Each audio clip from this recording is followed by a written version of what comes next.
예, 타이틀이 상당히 무겁네요. 예, 원래 금요일은 저희가 차이나 TV 하는 시간인데 오늘은 미중 간의 경쟁들이 훨씬 더 격화되는 상황을 투자자들이 보고 있는 거고요. 그 의미들을 다시 한번 짚어보면서 또 우리가 나아갈 길, 투자자들이 생각해야 될 점 이런 좀 특집으로 준비했습니다. 용인대 중국학과 박승찬 교수님 오셨습니다. 어서 오십시오. 감사합니다. 여러모로 미중 간의 패권 전쟁이 다시 가열차게 되고 있는데요. 당장은 이제 반도체 2차 전지를 중심으로 미국이 중국을 압박하고 있습니다. 네. 그러니까 이게 잘 되는 산업이라는 거죠. 결국 이런 상황을 어떻게 보시나요? 일단은 미국 입장에서는 중국의 약점을 자꾸 이제 공격을 해야 되는데 그게 반도체죠. 반도체가 이제 중국이 가장 그러니까 부상하는 이 부분에 있어서 굴기를 하는 부분에서 지금 반도체가 중요한데 반도체가 약한 거리기 때문에 중국의 지금 팔다리를 다 끊겠다고 하는 측면에서 미국이 국방부 그다음에 상무부 차원에서 계속 지금 공격을 하고 있죠. 제재를 하고 있는데 그게 생각보다 약발은 별로 안 맥히고 있는 상황인 것도 같습니다. 말씀하셨다시피 지금 이제 2차 전지까지 배터리까지 나오고 있는 상황이죠. 최근에 뭐 미국 인플레이션 감축법 뭐 이것도 나왔고 근데 이 부분에 대해서도 지금 중국은 지금 감축법에 대해서는 지금 좀 조용합니다. 지금 아직까지 큰 코멘트를 하지 않고 있습니다. 그 이유는 일단 인플레이션 이 감축법 자체가 일단은 이 대외적으로 이야기하는 게 결국은 이제 친환경 그다음에 에너지 부분이기 때문에 물론 미국 입장에서는 중국 견적이지만 중국을 딱 찍고 이야기하지는 않았기 때문에 그래서 일단 명분이 떨어져서 말을 안 하는 거. 두 번째가 이제 중국은 다자적인 측면에서 이제 WTO 규정 위배에 대한 부분들이 매우 높다라고 보고 그 세를 모아서 이제 하려고 하는 것 같습니다. 어쨌든 지금 우리가 지금 보고 있는 지금 미국의 중국의 때리기는 이제 시작인 것 같고요. 뭐 많은 분들이 2018년부터 꾸준히 보셨지만 이게 뭐 하루아침에 끝나는 것도 아니고 5년, 10년 저는 그렇게 보고 있습니다. 그러니까 최소한 2030년도까지 계속 하기 때문에 우리가 이런 앞으로 일어나는 이번에 지금 뭐 반도체 2차 전지 말고도 저는 그 다음에 이제 AI 동맹 더 나아가서는 제가 이제 제 책에서도 얘기를 하고 있지만 이제 미국 내에서도 이제 우리가 Five Eyes라는 미국이 있거든요. 근데 이제 일본과 한국을 더 포함해서 Nine Eyes까지 한국을 포함시키는 논의가 계속되고 있다. 그러면 이제 점점 더 힘든 압박이 우리한테는 계속 또 올 수밖에 없다라는 것들을 말씀드리고 싶습니다. 네.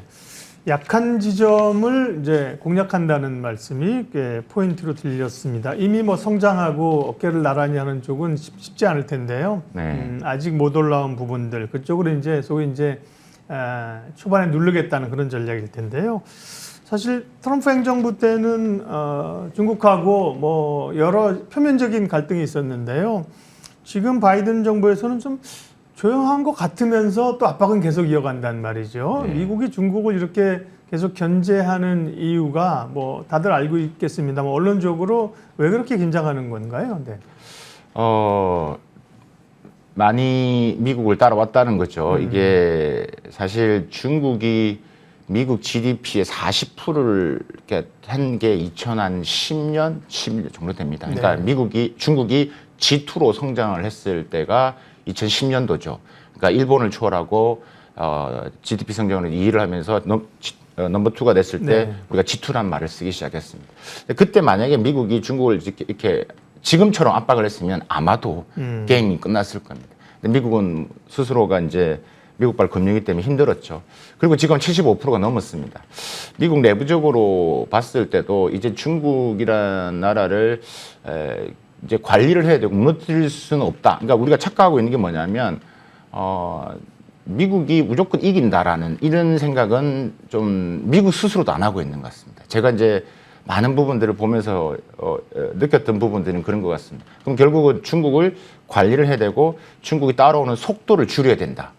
지금 우리가 지금 미래 첨단 산업 이야기를 한다라고 했을 때 지금 AI라든지 우리가 그동안 많은 방송에서 이야기 다뤘지만 AI라든지 2차 전지라든가 그다음에 우리가 뭐 빅데이터라든 부분에서 그다음에 항공 우주 산업들 등등 부분에서 거의 지금 미국과 중국 간에 뭐 자료에 의하면 거의 지금 비슷하게 올라와 있는 상태입니다. 때문에 미국이 할 수 있는 것은 결국은 이런 혼자의 힘으로는 안 된다. 그게 이제 트럼프 때 했던 것을 봐왔지 않습니까? 혼자 힘으로 안 된다. 결국은 미국이 지금 하고 있는 미국 주도의 반도체 공급망, 그다음에 그 배터리 공급망 부분들은 결국은 이제 이런 동맹을 모아서 힘을 키워서 이제 계속 압박을 가한다. 그게 이제 그걸 통해서 중국의 성장을 조금이나마 누리려고 하고 그 격차를 벌이려고 하는 게 이제 미국에 이제 있는 속내인 것 같고요. 중국 입장에서도 그에 대한 부분에서도 이미 알고 있기 때문에 대응하는 부분에서도 조용히 톤다운을 시키면서도 계속 아닌 것은 아니다라고 얘기를 하기 때문에 계속 충돌이 생기는 거죠. 그래서 지금 미국과 중국의 두 양국 간에 지금 국익이 충돌을 지금 계속 하고 있고, 특히 오늘 지금 우리가 최근에 지금 봤다시피 배터리 같은 경우도 이것도 어떻게 보면 미국 입장에서는 빨리 해결해야 되는 부분들이죠. 지금 배터리 부분의 음극재, 양극재 부분에서 대부분 다 중국에서 생산을 합니다. 우리가 많이 다뤘던 리튬이라든지 니켈, 코발트, 흑연, 거의 중국 기업들이 재련해서 공급을 하죠. 2014년도부터 중국이 지금 세계 4대 리튬이온 배터리 생산국이니까요. 그래서 이제 언제든지 중국이 이렇게 이런 것들을 전략 물자로서 무기화했을 경우 나중에 이제 미국을 압박할 가능성이 있기 때문에 사전에 차단을 해야 되겠다는 게 지금 매우 좀 조급한 부분들이죠. 그러니까 이제 조급한 미국과 느긋한 중국이 계속 충돌이 하는데, 하나 이슈, 우리가 대만을 보셨다시피 이런 이슈에 따라서 이게 계속 이제 이게 커져갈 수 있고, 또 거기에 따라 서로가 이제 부딪히면서 주변국들을 더 힘들게 하는 구조로 가고 있는 것들이죠. 예. 그러면 미국의 이런 견제, 그 다음에 동맹국들, 우리를 포함해서 동맹국들과 함께 협공을 하고 있는데, 네.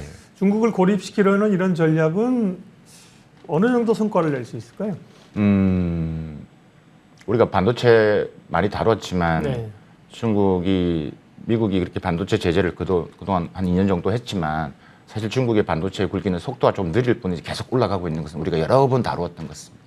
때문에 이게 여전히 중국은 시장의 논리로 지금 성장을 하고 있고, 미국 정부의 생각과 그다음에 미국의 기업들의 생각은 좀 결이 다르다라는 부분들. 그러니까 정치 외교와 경제는 좀 다른 방향으로 이동을 하는 것들이죠. 아무리 그렇게 못 가게 말려도 미국 기업들은 돈을 벌기 위해서 또 중국을 하는 거고, 특히 우리가 많이 다뤘던 월가의 자본들은 그런 것 같습니다. 미국 입장에서는 중국을 경제적 고립을 하기 위한 노력을 많이 하는데, 그게 이제 과연 가능할 것이냐. 그게 미국 혼자 힘으로는 안 된다고 분명히 이제 알았고, 그렇다면 주변국을 모아야 되는데, 주변국들이 미국에 이제 어느 정도의 이제 힘을 실어줄 거냐. 근데 이게 말처럼 쉽지가 않다는 거죠. 제가 아까 말씀드렸다시피 결국 시장이 논리거든요. 그러니까 미국 동맹이 지금 한 60개 정도 되는데, 근데 여러분도 아셔야 될 게 미국 내에도 동맹에도 어느 정도의 순위라는 게 있을 수 있습니다. 거기서 우리의 입장을 또 봐야 되겠지만, 어쨌든 미국의 동맹국이 한 60개 플러스 알파고, 중국이라는 나라의 이제 그 경제 규모로서 혹은 무역으로서 1, 2위를 다투는 관계되는 나라가 한 120개 플러스 알파입니다. 그러니까 이제 근데 거기에는 다 아주 오버랩되어 있던 거죠. 그러니까 여기도 같이 끼어 있고, 중국도 끼어 있고, 미국도 끼어 있고, 그러니까 한국이 또 대표적인 거죠. 그러니까 한국은 중국과의 관계에서 경쟁 1위를 한 국가고, 미국의 동맹국이고.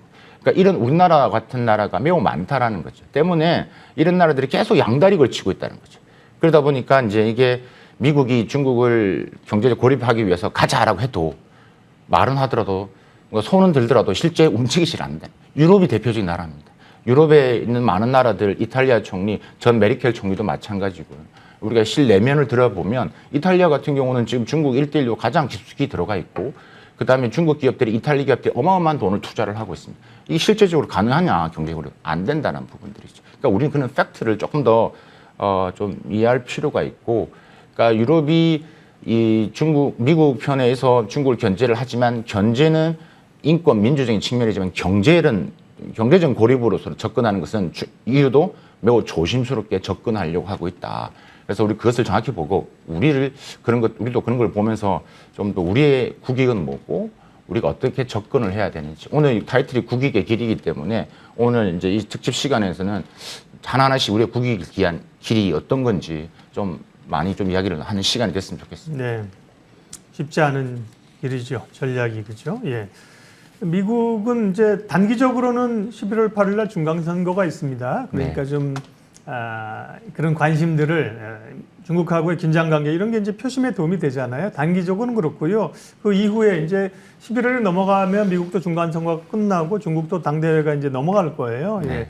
그러면 또 긴장 관계는 어떻게 될까요? 이제 미국이 특별히 이런 긴장을 조성해서 얻고자 하는 건 어떤 걸까요?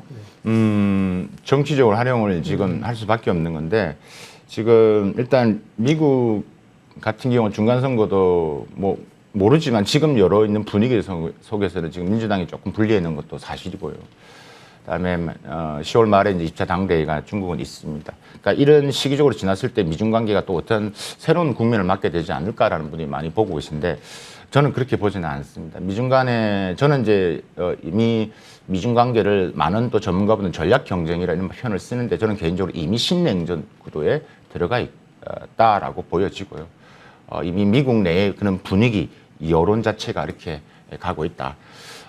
예를 든다면 지금 미국 2020년도 같은 경우 이제 미국 내에 있는 많은 군사나 정치전 있는 안보 전문가들이 뭐 어떤 썼던 책들 좀 화제를 일으켰던 책을 또 보면 결국 미국과 중국의 가상의 워 시나리오에서 지금 미국이 불리해진 이 여러 가지 미국 내에서 안 좋아지는 이런 것들이 미국 내 여론이 형성이 되어 있고 그런 것들이 미국인들한테는 매우 좀 반감을 일으켜갖고 중국을 더 싫어하게 만드는 것 때문에 이제 어떠한 결과가 나오든 간에 결국 민주당이나 공화당에는 계속 중국을 때리는 때문에 미중 관계는 계속 지속적으로 그러니까 패권국과 도전국의 우리가 투키디데스의 함정을 이야기하는 것처럼 계속 충돌을 할 수밖에 없다. 그렇다고 전쟁을 하는 것은 아니다 저는 봅니다. 근데 그게 전쟁에 다가가는 것처럼 보여지기 때문에 주변국들은 계속 거기에 따라서 수렁에 빠지게 되고 휘청거리게 되고 뭐 주가도 그럴 것이고 기업들의 앞으로 뭐 사업 방향성도 달라질 수밖에 없는 구조죠. 때문에 저는 이제 그런 측면에서 좀 우리가 지금 일어나고 있는 미국이 뭐 중국을 끝까지 뭐 무너뜨리기 위해서 한다. 그런 생각은 가지고 있지 않다. 저는 확실히 말씀드리고 봉쇄할 수는 없다는 걸 알고 있다. 하지만 중국의 선택지를 끝까지 제한하겠다. 이게 미국의 속리다. 완전한 속리는 아니지만 관리된 경쟁으로 가고자 한다. 이게 제가 보는 견해이기도 합니다. 네. 이제 세계 패권을 쥐고 있는 G2 국가인데요. 두 나라가 지금 이렇게 대립하고 있는데 협력하면 엄청나게 글로벌 경제나 성장에 도움이 될 것이라는 얘기도 있는데 너무 좀 이상적인 얘기고요. 둘이 뭐 손잡고 잘해보면 세계 평화가 오겠지만 그러기에는 뭐 소위 하늘 위에 해가 두 개 있을 수 없다는 거잖아요. 패권 경쟁이다. 다만 경쟁도 있고 대립도 있는데 조금 협력할 수 있는 분야 같은 것도 있긴 있겠어요. 또 정치적으로 그런 얘기 또 하긴 하죠. 그렇습니다. 네. 그게 포인트라고 보시면 됩니다. 그러니까 우리가 잘 봐야 될 게 신냉전 구도로 가는 건 맞는데 근데 완전히 과거에 우리가 봤던 미소 신냉전이랑 결이 다르다라는 걸 냉전 시대하고는 다르다는 거죠. 그러니까 이제 과거에 이제 미소 냉전은 완전히 이제 적을 두고 이제 하는 거였지만 지금은 상황이 다르다는 거죠. 결국은 제가 기억나는데 이 지금의 뭐 어떻게 국가안보보좌관 제이크 설리번이죠. 네. 바이든 대통령의 가장 그 중요한 전략의 포인트를 잡아주는 게 설리번인데 이 제이크 설리번이 이 말을 했습니다. 미중 양국이 제2의 냉전을 벌일 운명이라고 생각하지는 않는다. 근데 미중과 서로 협력할 수 있는 지점을 찾을 수 있을 것으로 본다. 이런 말을 했습니다. 결국 이게 무슨 말이냐면 지금 말씀하셨다시피 어떤 학자분이 어떤 전문가분들은 앞으로 이제 미국과 중국의 상호 공존하는 이 차이메리카 시대가 될 수도 있다. 그게 이제 아까 협력의 길로 갈 수 있다라는 표현인데 사실 이거는 미국이 지금은 용납이 안 되는 것들이 하지만 미국 내부에서는 이런 움직임이 있는 것도 사실입니다. 때문에 지금 그런 질문도 좀 하셨던 것 같습니다. 그래서 이게 만약에 이제 미중 신냉전이 2.0 시대 뭐 들어가고 세계 경제 질서가 조금 이제 미국 중심의 이제 G7 국가에서 어느 정도 중국의 역할, 차이나 스탠다드를 일부러 받아들일 가능성 이런 것도 제기되고 있는 것들도 현실입니다. 때문에 제가 지금 말씀드리고 있는 지금 토니 블링컨 국무장관도 지금 말했던 것처럼 3C라고 했죠. 중국과의 관계에서는 3C다. 첫 번째가 협력이죠. 그러니까 협력 부분에서 아까 말씀했던 결국은 지금 기후 변화, 그다음에 그리고 뭐 코로나19라든지 환경 문제. 그래서 인플레이션 감축 법안에 대해서 지금 중국 정부가 말을 하지 않는 겁니다. 일단은 지켜보는 겁니다. 다른 거 동맹 이야기 나오면 무조건 중국이 바로바로 지금 브리핑이 나오는데 지금 좀 잠잠한 게 바로 그런 이유라고 보시면 될 것 같고 뭐 이런 뭐 살상무기 확산 방지, 뭐 이란 핵 문제 등등 부분에서는 협력과 북한도 마찬가지. 북한이 가장 크겠죠. 협력을 해 나가야 되는 부분들. 그러니까 이런 부분에서 미국은 글로벌 리더십을 가지기 위해서는 모든 걸 다 참여를 해야 되는 거죠. 그러니까 이런 부분에서 중국의 지금 이 포션이 워낙 커져 있기 때문에 해야 된다는 걸 미국 내에도 알고 있다. 두 번째가 이제 경쟁이죠. 우리가 수없이 방송에 다뤘던 경제, 무역, 첨단, 그다음에 공급망. 그러니까 미국이 갖고 있는 패권, 3대 패권이는 군사 패권, 달러 패권, 경제 패권입니다. 근데 하나하나가 다 녹록치가 않죠. 제가 부가적으로 설명을 드리면 대만 부분에 있어서의 참전 가능성, 제가 예전에 방송에서 설명을 좀 드렸던 것 같은데, 사실 중국의 군사비가 함정이 있다. 그러니까 미국 내에서도 공개되는 중국 군사비와 숨어있는 군사비가 더 많을 것이다. 그러니까 함부로 하기가 쉽지 않다라는 것들이죠. 근데 그런 부분, 대결 구도는 이제 우리 계속 이야기하는 대만, 베트남입니다. 그러니까 미국은 계속 이제 이 경쟁 구도, 그다음 협력 구도를 더 이제 잘 관리하기 위해서 중국의 이 약점, 티베트, 신강, 위구르, 홍콩 이슈를 계속 집어가면서 괴롭힐 겁니다. 그러니까 그럼에 따라서 또 미중 관계가 계속 이제 업앤다운이 될 겁니다. 그래서 이제 우리가 미중 관계를 볼 때 말씀하셨던 부분에서 이런 삼시를 좀 가지고 보고, 근데 우리 내부 스스로 미국과 중국의 이런 충돌에서 미국이 이긴다라는 그런 생각은 앞으로 기업들 투자적인 측면에서는 안 좋은 결과가 나올 수도 있다. 그래서 우리가 조금 더 이제 상수로서 받아들이고 투자나 전략을 짜는 게 매우 중요하다라는 생각이 듭니다. 네, 미중 간의 패권 전쟁, 무역 갈등이 심화되고 있는 상황이어서 오늘 특집으로 그 얘기를 하고 있습니다. 박승창 교수님 만나고 있고요. 그래서 우리는 어떻게 해야 되는가, 우리는 어떤 상황에 있는가가 제일 중요한 거잖아요. 네. 미중 간의 갈등은 하루아침에 하루 이틀에 끝날 문제가 아니고 격화되고 그러는데요. 우리가 이제 태도를 정해야 될 문제가 중요한데, 국익의 길에서 당장은 지금 사드 문제가 다시 우리나라와 중국 간에 불거지면서 전 정부에서 그거를 했네 안 했네 그러면서 외교적 갈등에 다시 불이 붙었습니다. 그 내용하고요. 왜 그런 얘기들을 서로 하는 속내는 뭘까요? 참, 이 이야기도 참 얘기가 참 네. 깁니다. 긴데 이게 좀 스토리를 설명을 좀 해야 되는데, 일단은 왜 그럴까? 왜 자꾸 지금 그럴까? 일단은 이번에 외교장관이 만났는데 공동 성명 없었습니다. 각자 이제 브리핑하는 거였습니다. 근데 나온 결과를 보니까 서로 또 다른 이야기하고 있습니다. 그러니까 똑같은 한중수계 30주년 어떻게 보면 가장 좋은 시기인데, 그러게요. 만나서 짜장면 먹으러 가겠다, 사주겠다 이런 이야기 하다가 그러니까 결국 브리핑에서는 또 다른 이야기가 나왔습니다. 그러니까 결국은 이 한중 관계가 소통이, 제가 여러 번 말씀드렸지만 이 지금 정부뿐만 아니라 전 정부도 마찬가지입니다. 이게 한중 간의 이 정부 채널에서의 소통이 제대로 작동하지 않고 있습니다. 그 이유는 여러 가지 사례들은 제가 그전 방송에도 여러 번 말씀을 드렸기 때문에 더 이상 말씀을 드리지 않겠습니다. 이번에 지금 사드 부분 입장에서 우리 정부는 이제 전혀 이제 관계가 없는 이야기다. 이건 우리의 주권 안보적인 측면에서 상의할 논의가 아니다. 맞는 이야기입니다. 예. 반드시 그렇게 해야 되는 게 맞고요. 저는 항상 말씀드리지만 우리가 전략적 모성이라는 표현은 이제 의미가 없죠. 전략적 명확성이 필요하다. 그러니까 우리가 아니다라는 것은 정확하게 이야기하는 목소리가 매우 중요합니다. 그러니까 그것은 어느 논의되는 사항이 아니겠죠. 그만큼 우리가 지금 중요한 자리에 있고 미중 관계에서 매우 전략적 자산을 갖고 있는 나라, 우리나라가 매우 선진국으로서 이제는 좀 다르다라는 걸 저는 강조를 말씀드리고 싶고요. 그래서 이번에 발표된 것들을 좀 우리가 통해서 앞으로 우리가 좀 더 이제 이것을 또 어쨌든 한중 관계는 잘 관리를 해 나가는 측면이 중요합니다. 왜냐하면 네, 경제적인 그렇죠. 측면에서 네. 말할 필요도 없죠. 그래서 이번에 지금 발표했던 5개 응당이라고 말했죠. 그래서 지금 보시면 중국에서 발표한 거 보시면 아시겠지만 5개 응당이란 게 뭐예요? 예. 그러니까 5가지 마땅히 한국은 지켜야 된다라는 의미죠. 이거는.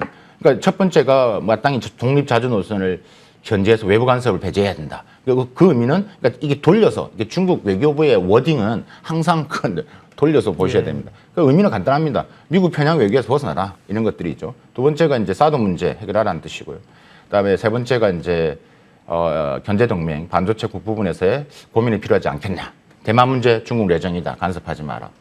미국 주도 일방주의가 아니라 다자주의 체제를 행동. 그러니까 이런 것들을 이야기를 했던 부분들입니다. 그래서 간단하게 제가 밑에 정리를 해서 좀 이 말의 의미, 중국 외교부에서 한 말을 제가 지금 정리를 했던 부분인데, 때문에 이게 전혀 지금 서로 다른, 똑같은 논의를 했는데 서로 다른 브리핑에서 서로 다른 이야기가 나왔다는 것은 이런 문제를 빨리 대통령실 차원에서 좀 하지 않으면 계속 이런 엇박자가 나오면 한중 관계는 더 힘들어질 수밖에 없고, 이제 우리가 예. 미국과 중국 사이에서도 계속 그러니까 중심을 서지 못하고 계속 이제 어려움에 직면할 수 있고 그 피해는 고스란히 이제 우리 산업, 경제, 우리 기업들한테 갈 수밖에 없는 구도죠. 예. 외교 안보적으로 이제 미국과의 동맹, 경제적으로 중국과의 이 필요성 이런 것 사이에 이제 우리가 소위 이제 끼어 있는 겁니다. 우리 경제 구조가 그런 건데요. 위치가요. 이건 이제 어쨌든 정치적으로는 그렇고 경제적으로 이걸 좀 돌파하고 가야 되는 상황인데 우리가 처한 상황 또 돌파하고 어떻게 찾아야 됩니까? 네. 저는 우리가 할 수 있는 건 일단 자강 실리 외교를 항상 말씀을 드립니다. 자강 실리 외교가 중요하다. 그러니까 지금 우리가 보고 계시는 것은 미국의 국익과 중국의 국익이 지금 충돌하는 겁니다. 그렇죠. 다 자기 나라를 위한 예. 겁니다. 다 자기 나라를 위한 겁니다. 그럼 우리의 국익은 어디 갔습니까? 그게 아니라는 거죠. 예전에 우리 역사적으로 우리 조선시대도 마찬가지지만 우리는 밴드웨건 효과라고 하죠. 그러니까 우리가 아까 말씀드렸던 이런 편승 효과죠. 그러니까 편승해야 됩니다. 우리는 잘 되는 무조건 이기는 나라에 붙어야 되는 이건 아니라는 그때와 시대가 다르다는 거죠. 지금 우리가 우리 자신을 너무 모른다는 생각을 정말 많이 합니다. 우리가 이미 이 방송을 보시는 많은 투자자분들, 기업인들분들은 우리나라가 대단한 걸 알고 계실 겁니다. 근데 조금 더 객관적인 걸 조금 더 설명을 드리면요. 이거 IMF가 이제 GDP 작년 기준입니다. GDP 총량에서 우리나라가 지금 한 10위, 그건 다 알고 계실 겁니다. 근데 10위인데요. 9위가 캐나다고 8위가 이탈리아입니다. 근데 8위하고 9위하고 별 차이 안 납니다. 충분히 우리가 8위권, 9위권이 되는 나라다. WTO면 우리나라 무역 순위에서요. 우리나라가 8위입니다. 이것도 홍콩을 또 제외하면 7위 정도 되는 나라입니다. 미국 군사력 평가기관에서 한국 군사력 세계 6위로 평가하고 있습니다. 여러분 잘 아실 겁니다. 우리가 항공우주 우리나라 4위의 거점 국가라고 이야기를 합니다. 하나 더 이야기해 볼까요? 미국 US 뉴스나 월드 리포트가 발표한 2021년 세계 국력 그 순위를 보시면요. 그게 이제 리더의 역량, 경제, 정치적 영향력, 외교 정책, 군사력 이런 여러 가지 지표를 가지고 하는데 우리나라가 8위입니다. 근데 이 점수를 좀 보면요. 매우 좀 안타까운 것을 우리가 볼 수가 있습니다. 우리가 수출이 88.7점이고요. 군사력이 87점이고 경제적 영향력도 한 63점 높습니다. 근데 어디서 점수를 다 까먹었냐? 리더의 역량 36점입니다. 미국에서 나온 겁니다. 그러니까 정치적 영향력, 우리나라 남남 갈등이라고 하죠. 34점인 거죠. 그러니까 서방에서 봤을 때는 한국은 정말 대단한 나라인데 지금 이 낮은 점수 리더의 역량, 그러니까 36점과 정치적 영향 이게 참 낮다라는 겁니다. 그럼 어떻게 되냐? 결국 리더가 우리는 그런 거 저는 개인적으로 생각합니다. 그러니까 5년을 보는 리더십이 아니라 좀 더 10년을 보고 나의 파운드 파트너 대통령이 바뀌면 또 정책이 바뀌는 거죠. 미국은 특히 그렇습니다. 그렇죠? 그러니까 이런 것 때문에 이런 좀 리더의 전략적인 사고방식, 그 다음에 우리 내부 갈등률을 좀 최소화하는 지혜, 결단력이 좀 필요하다. 그래서, 이제는 편승은 우리가 따라가는 한 나라를 선택해서 가는 게 쉽지 않기 때문에 우리의 자강, 우리의 그런 실리 외교가 지금처럼 양국의 국익이 충돌한 시점에서 우리한테 매우 필요한 국익의 길이다라고 생각을 합니다. 예. 그럼 구체적인 전략으로 마무리할게요. 미중 간의 패권 전쟁을 둘러싼 얘기를 하고 있고요. 그래서 이제 우리가 나아갈 길, 국익의 길 그런 책을 최근에 쓰시기도 했었는데요. 네, 국익의 길 그리고 사실은 저희 입장에서는 투자자의 길도 중요합니다. 왜냐하면 저희는 방송 보시는 분이 이걸 통해서 투자의 인사이트를 찾으려고 하는 거니까요. 네. 미중 패권 전쟁에서의 우리 국익의 길 또 투자자들이 생각해야 될 거 마무리해 주십시오. 네. 네. 큰 이슈이긴 합니다. 제가 말씀하셨듯 정말 최근에 며칠 안 됐습니다. 며칠 안 된 국익의 길이라는 책을 썼는데요. 어떻게 보면 그 책의 출발점은 우리 투자자, 우리 기업 산업분들의 정확한 방향성과 메시지를 던지기 위해서입니다. 그러니까 이렇게 드러나는 외부에서 혹은 유튜브에서 이야기한 여러 가지 그런 부분에서 조금 좀 편향된 부분에 있어서는 여러분들이 또 잘못된 판단을 할 수 있다. 말씀드리자면 결국 미국과 중국은 충돌을 하면서 신냉전 구도로 가지만 결코 우리가 생각하는 전쟁은 일어나지 않는다. 그렇다면 그런 측면에서 미국 정부가 어떤 식으로 중국을 제재, 우리가 아까 경쟁 분야에 보셨다시피 제재의 방향성은 더 확대될 것이다. 제재. 그래서 제가 아까 말한 AI도 또 주변국 동맹, 최소한 바이든 행정부가 있을 때는 AI 동맹으로 또 새로운 동맹의 버전이 또 나올 겁니다. 지금 반도체, 그다음에 전지. 뭐 전략 물자 이것뿐만 아니라 계속 저는 이어진다라고 보십니다. 그런 것들 이슈를 이제 여러분 지켜보셔야 되고 그렇다라고 중국 경제가 혹은 뭐 중국 부분들이 산업이 무너지냐 그렇지는 않는다. 아까 말씀드렸잖아요. 미국이지만 다 미국 편에 서 있는 게 아니고 우리 투자자 입장에서 경제적 실리를 찾으셔야 되기 때문에 그래서 여러 나라들이 계속 비즈니스를 하고 있기 때문에 정확한 판단을 했으면 좋겠다라는 말씀을 일단 드리고요.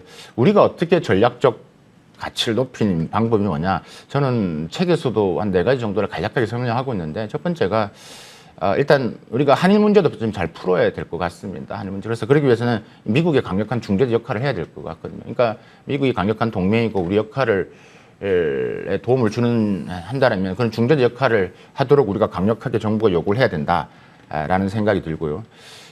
우리가 우리 스스로를 너무 모른다 말씀을 드렸는데 우리가 지정학적, 지경학적 갖고 있는 이 부분들 제가 지경학적, 뭐 지경한 반도체나 우리가 갖고 있는 역량들 바이든 대통령이 오자마자 왜 평택을 갔겠습니까? 일본을 방문하는 것과 정말 결이 다르다라는 거. 그러니까 미중 양국이 함부로 할 수 없는 이런 전략 자산이 다 갖고 있다. 그래서 우리가 고슴도치가 충분히 될 수 있다. 그런 역할을 함부로 건들 수 없는. 세 번째가 이제 결국은 우리는 뭐 제가 이런 말을 한 건 아니라 많은 예전에 누가 이런 말을 했던 것 같습니다. 그러니까 한국이란 나라가 한국과 폴란드가 정말 끼어 있는 나라입니다. 그러니까 강대국사에 있기 때문에 정말 이 부분에서 이렇게 살아오고 생존해 온 게 쉽지 않은 나라다. 우리가 갖고 있는 그만큼 저력이 있다는 것들이죠. 그것은 결국은 우리가 제가 생각할 땐 적을 만들지 않는 이런 외교안보 유연성이 매우 필요하다라는 이런 것을 또 말씀을 드리고 싶고요. 마지막 4번째는 이제 한한령 이야기 좀 안 했으면 좋겠습니다. 한한령 이야기 하면요 제일 좋아하는 나라가 중국입니다. 그렇지 한한령 하니까 그러니까 자기들이 더 좋아합니다. 우리 스스로 그런 무덤을 팔 필요. 그럼 전혀 우리가 없었던 것처럼 하면 됩니다. 그것을 이슈화 시키면 필요가 없다라는 말씀을 마지막으로 드리고 마지막 하나는 이제 우리가 포스트 반도체 찾으셔야 됩니다. 반도체 중국이 포기하지 않을 것 같습니다. 그러면 이제 우리가 넥스트 반도체도 있지만 포스트 반도체를 위한 준비를 해야 되겠죠. 그래서 뭐 블랙 테크놀로지 위원회라는 걸 만들든가 하기 필요한 것이고 최종 분기 반도체 플러스 우리가 또 우리의 문화 콘텐츠와 뭐 포스트 반도체를 위한 고민들을 지금부터 하지 않으면 점점점 앞으로 10년의 우리의 국익의 길이 점점 어려워질 수 있다라는 게 제가 책에서도 이야기하는 거고 오늘 또 드리고 싶은 마지막 말씀이었습니다. 네, 뭐 조금 무거운 얘기가 될 수밖에 없겠습니다만 미중 간의 패권 전쟁, 경제 전쟁은 지속되는 거니까요. 그 의미들하고 우리가 나갈 방향성 오늘 특집으로 정리해봤습니다. 용인대 중국학과 박승찬 교수님 함께 해주셨습니다. 고맙습니다. 감사합니다.